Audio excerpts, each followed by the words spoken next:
Week 8, I tried to have a really good time in my life. I honestly try every day to have a good time with myself, enjoying music, drawing, doodling, I don't know, seeing the positivity in life, seeing the good things. For example, like there was a butterfly that I saw.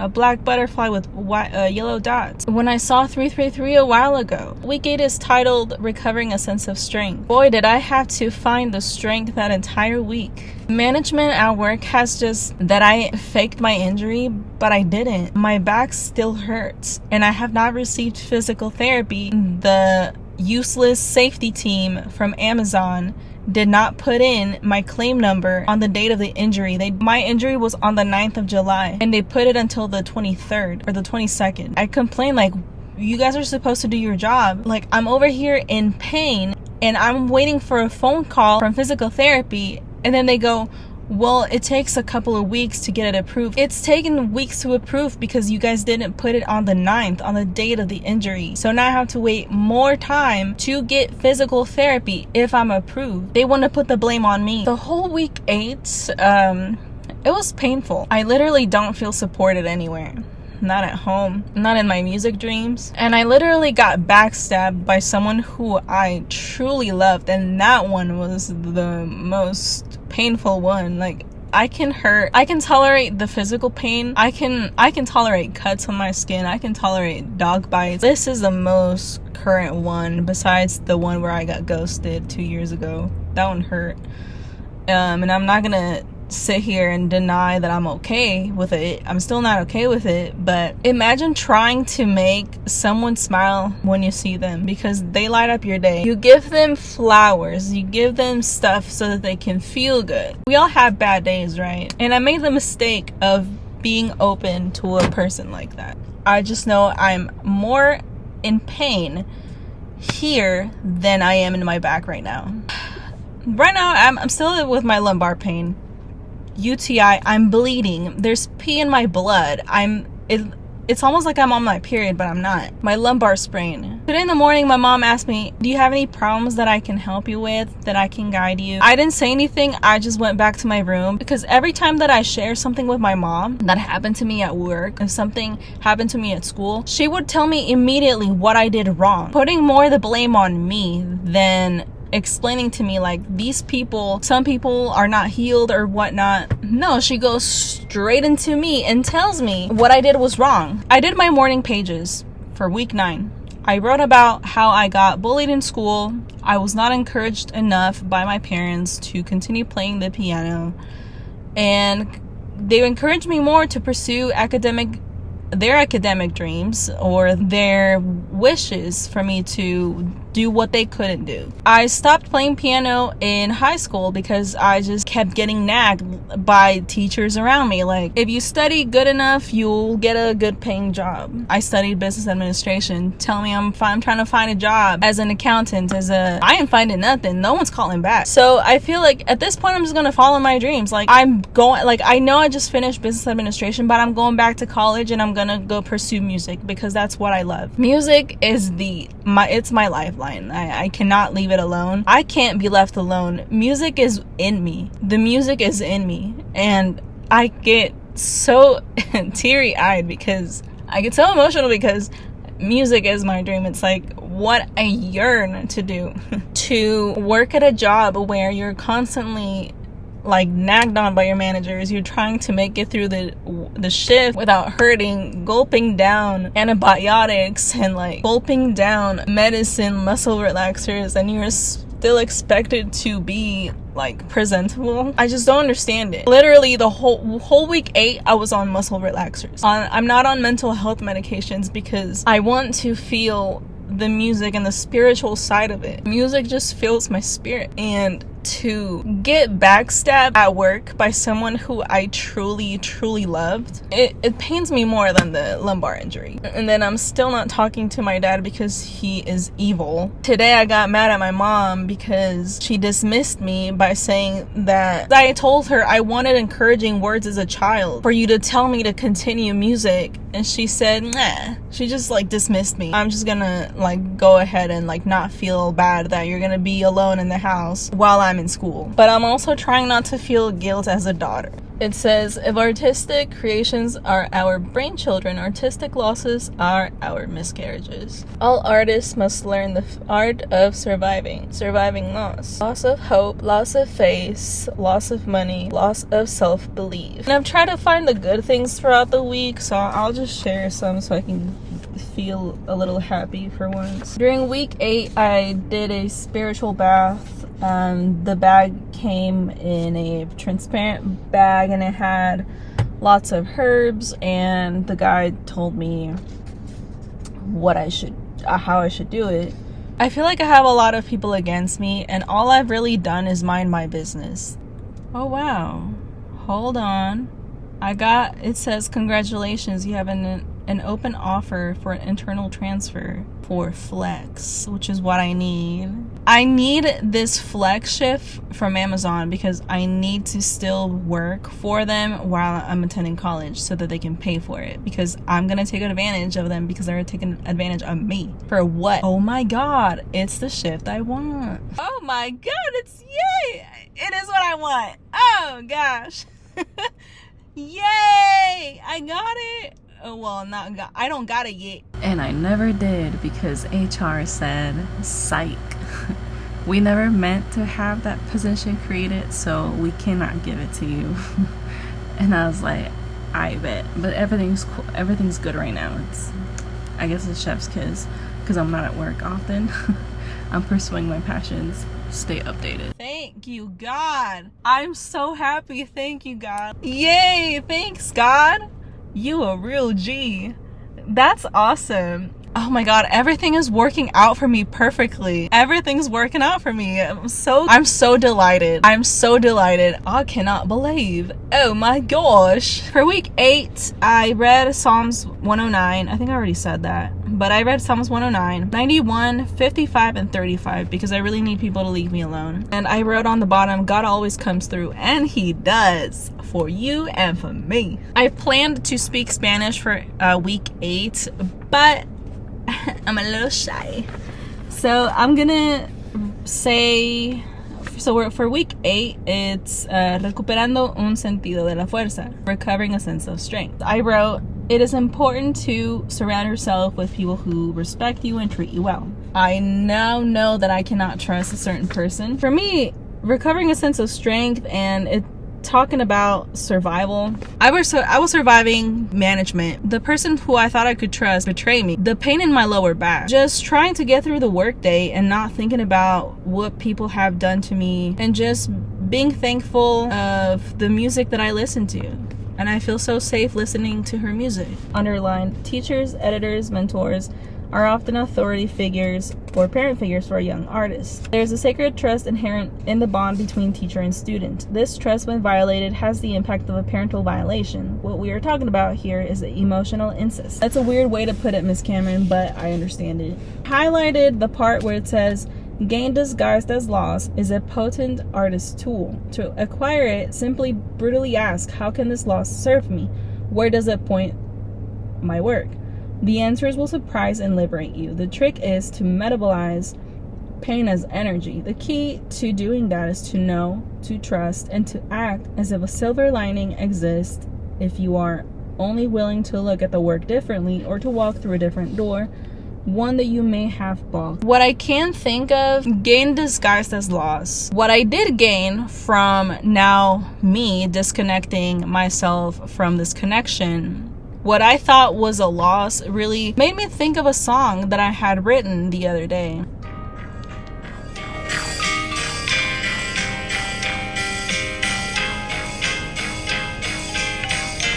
I could write a song or continue that song inspired by the situation where I feel betrayed by this person. It's just music.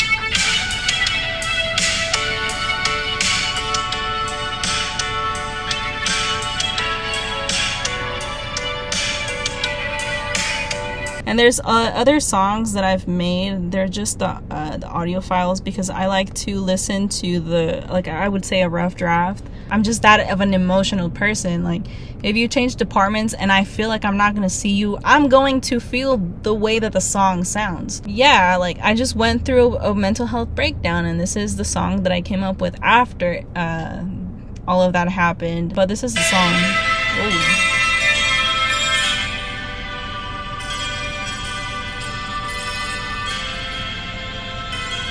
I don't know if I should release it. I feel like it's not good yet.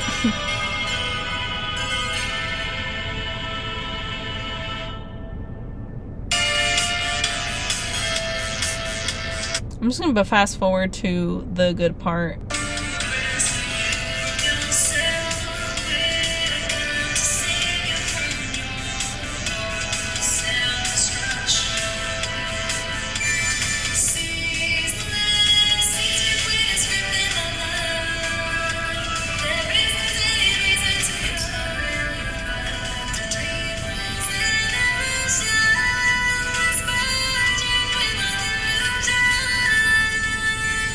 That's a little section of it. Who rescue you from yourself? Who will come to save you from your own self-destruction? And then because I work at Amazon, of course I'm gonna be talking about Amazon. Hold on, let me see.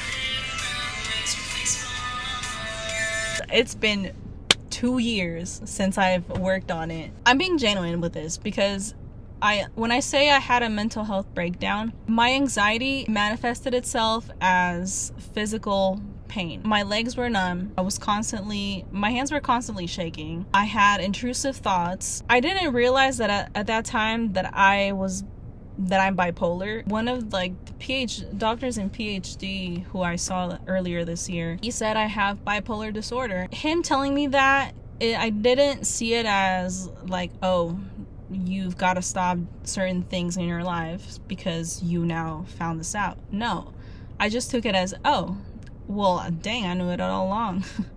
Because tell me why I would have so much energy at 3 a.m. I didn't need energy drinks. I didn't need Monster. I didn't need Red Bull. I thought it was all because I was happy to work there, and I was. I thought it was just me vibing, but no, it was because I had manic episodes every day. I just want to say that things do get better after a mental health breakdown. If you think you cannot do it, you can. You can get through it and more. You've gone through things in the past, and you can get through the ones that you're currently going through now. I went through a mental health breakdown. I couldn't feel my legs. I could not breathe properly. I was constantly hyperventilating.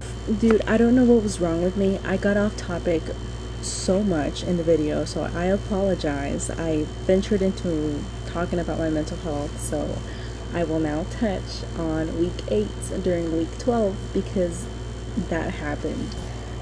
Week 8 did talk about survival. It also talked about the ivory power, gain disguised as loss, age and time, product and process, filling the form. How fitting. So in survival, the second paragraph on there says, as mental health experts are quick to point out, in order to move through loss and beyond it, we must acknowledge it and share it. I didn't mean to do that. I feel quite embarrassed. But it does say, because artistic losses are seldom openly acknowledged. There's a fruit flying here. Because artistic losses are seldom openly acknowledged or mourned, they become artistic scar tissue. If artistic creations are our brain children, artistic losses are our miscarriages. So I suppose that I didn't carry through with the song that I had shared previously in that little clip. I think I will get back to that. And then the ivory power. It says, student work when scrutinized was seldom appreciated. Far from it, whatever its genuine accomplishments, it was widely viewed solely in terms of shortfalls. Like, they weren't encouraged, and the thing that's happening to that was what happened to me, not what's happening, what happened to me, because I'm no longer allowing people to tell me whether if my music is good or not, or if what I'm wearing is good or not. Like, I really don't care about anyone else's opinion but my own. Of people that don't have good intentions. Again, disguised as laws. Like I said, cutting off this person, I kind of regained my energy back. Like, I'm not giving love, I'm pouring it into me. If I'm too close, I'm sorry.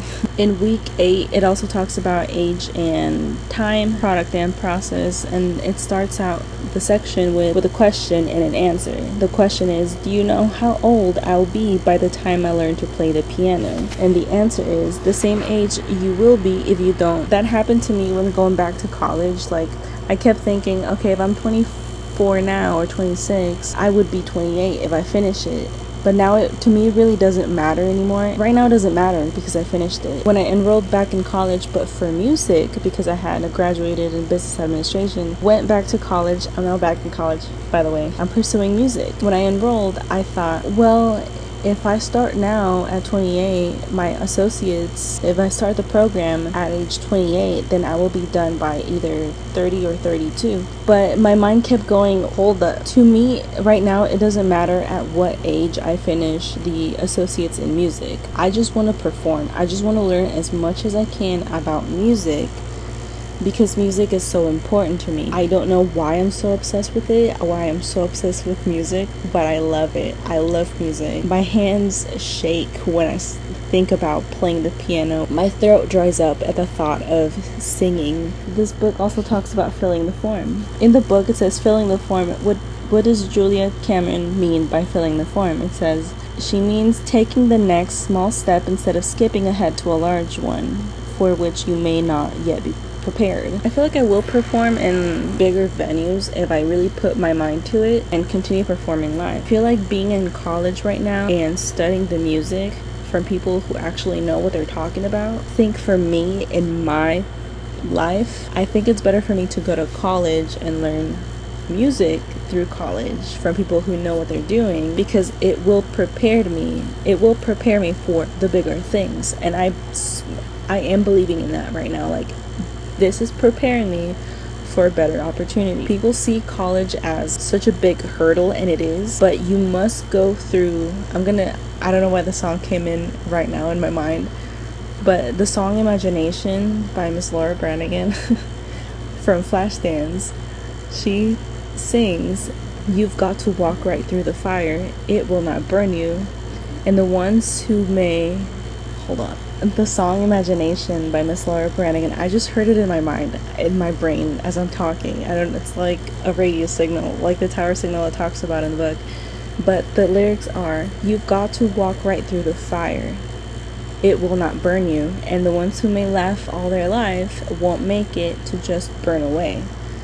And I've always seen that as pursuing this passion of mine and pursuing music. I want to go through with it, but I'm scared at the same time, because I don't know how my life will unfold, how much I will live, how much pain and how much happiness I will feel when I accomplish things or things happen. You know, there will always be people who will talk down on you for basically doing what you love. Like, people see you so happy doing what you love that they just want to put in their 2 cents and say the worst things about you and think back on all the bad things that you did to them, even though you didn't. People will laugh at you all they want, but they're not pursuing their passions like you are. People who don't pursue their passions don't understand the feeling of happiness that the one person who actually is pursuing their passion feels. Right now, I'm on cloud 9 because I started college and I'm pursuing music. So I'm so happy, and I've been crying, but I will talk about that in week 12. But I just had to come back to week 8 and talk about what I didn't talk about because I got off topic. So you're seeing me in my new form 4 weeks later.